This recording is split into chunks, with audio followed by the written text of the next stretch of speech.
Hey, hey, hey, I was thinking, and so I wanted to come on here and share my thoughts with you. As you know, during the month of October, I've been sharing my own cancer experience with you. I've been reading from my book, The Beautiful Journey, which chronicles what I went through going through breast cancer. The last time I talked to you all, I was at the end of my chemo treatment.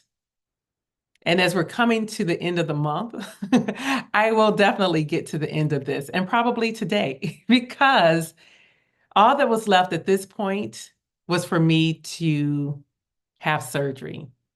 The chemotherapy was used to reduce or shrink the tumor. And then from there, they were able to take out the remaining cancer. And here I am today, grateful, knowing that I was blessed to have friends and family that supported me through this, a company that supported me through this, my coworkers, and also having God to lean on during this time. Truly, truly, I was blessed, am blessed. When I had the surgery, I thought that was it. I thought that was going to be the end of my cancer journey. And it was for about a year and a half. And then I was diagnosed a second time with a different cancer. I'm not going to really talk about that one. If you want to know more about that, you can read my book. But I cannot believe that was my life. I still look back and be like, how, when, what? But I will say this.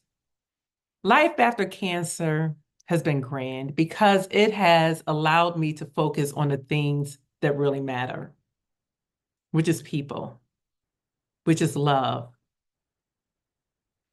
There's a quotation that I saw from Lao Tzu, and it says, nature does not hurry, yet everything is accomplished. I remember going through my cancer experience thinking, like, when is this going to start? Like, my patience are thin right now. Can we get through this? And finally, I did. Nature does not hurry, yet everything is accomplished. It may not have happened as quickly as I would have liked, but it's okay because I am cancer free.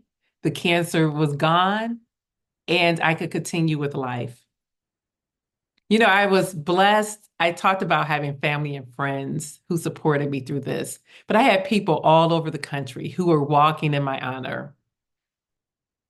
It was just something else because I think I shared with you all that I used to walk the Susan G. Komen breast cancer walk just to support. Then my grandmother was diagnosed, so I walked in her honor. Never did I know I would be walking in my own honor as well, but I did.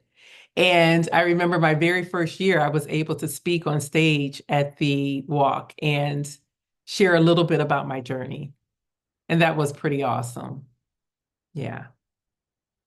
But I'm going to probably end here because I don't want to go too long. What I plan to do is come back and share with you all some of the lessons that I learned going through this. I remember after I went through this and healed, I was like, I need a vacation. And so I decided to take a solo vacation to Costa Rica. Yeah. And I was so excited about doing that. And at the last minute, one of my friends decided to go. And so I did not go by myself, but it was even better because I had someone to spend time with there. And we were there right before Christmas. So in the month of December. And they had this thing there that was called the coming of Christmas, and everything was about Christmas. I went to a bull fight, went into the city to bakeries. I mean, had an opportunity. I met some wonderful people who lived there for maybe 3 months every year, and they were from DC or the DMV area. And so they had a car and they were familiar with the area. So we hung out with them and was able to explore things that were not so touristy. And it was just a great time. So grateful for that vacation because one, it was necessary. I needed it for self-care just to take my mind off of everything that I had gone through for the previous 2 years, but also because it was just such a beautiful time of the year. Everything was so lush. The rainy season had passed. Everything was just beautiful. And it just felt so good. I could see why Costa Rica is considered one of the happiest places on earth because I was just happy there. The people were friendly and my view, I stayed at a JW Marriott on the Pacific Ocean. And yeah, it was just beautiful. Just beautiful. So I'm going to end there. And like I said, when I come back, I'm going to share some of the lessons that I learned as a result of going through this experience. And then we'll close out this month. All righty. Take care. Bye bye.